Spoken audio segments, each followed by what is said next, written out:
hopefully you remembered to get your permission slips signed because we're going on a little field trip out to Seattle, Washington, where we find our friend Brian Giesenslot, who's traveling with the Bengals in the Great Northwest. And Gies, how you doing out there?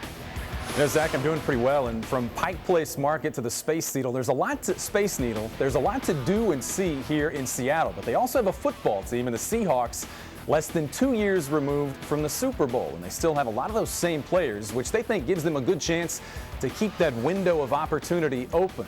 And if you're going to fly 5 hours all the way across the country, you may as well get the full Seattle experience, which is what Chad Johnson did this morning. He hit Starbucks before the Bengals bust over to Qwest Field. Chad got a little pick-me-up.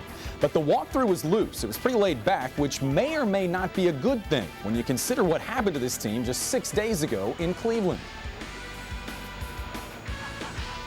They're a better defense than that, and we know that.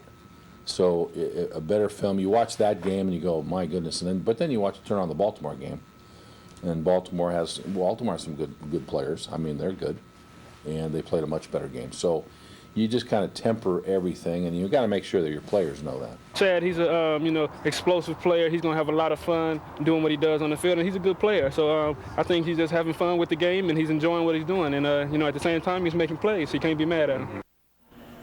You know, this is the first time this season the Bengals play a game outside of the AFC North, and history says that may be just what Marvin Lewis and his football team need, because the last 3 years the Bengals have gone 10-2 against teams from the NFC. But the concern with this Bengals team this year is not so much the last 3 years. The concern for this team is what happened the last 3 quarters against the Browns. Here's this week's Saturday Scoop.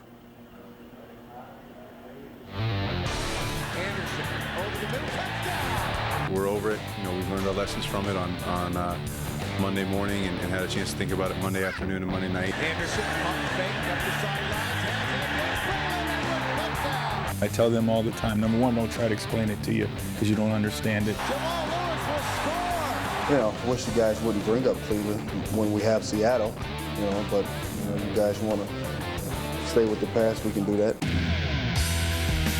It's been like the proverbial elephant in the room all week at Paul Brown Stadium. No one wants to talk about the monumental meltdown of the Bengals defense and special teams against the Browns. The same group that got a collective pat on the back after week 1 has been kicked around ever since for making Derek Anderson the AFC's Offensive Player of the Week. It was, uncharacteristic of us. But I mean, like I said earlier, it's really, a thing where, personally, I'm really moving on to Sunday. Going to Seattle. So, before a cross-country trip to Seattle, the Bengals focus on the positive, and that starts with the offensive explosion in Cleveland. Will that continue against a Seahawks defense that ranks top 10 in the league in points allowed? We really set a standard for our offense real high because we just scored 45 points, so I'm expecting to go to Seattle and score 45 points. I don't care who we playing. You got to do what you got to do to win the game. You play to the strengths of your team, and y'all figure out what that is. So the Bengals' next stop is here at Qwest Field on the edge of downtown Seattle, thousands of miles and 3 time zones away from Cincinnati. Players say dealing with the time change is really not that big of a deal, but what they will have to adjust to is dealing with this place, a stadium that has the reputation as being one of the loudest in the NFL. We all know, especially for offense, the way to take the crowd out of the game is to make plays. You make plays early and often. That's the best way to silence a crowd.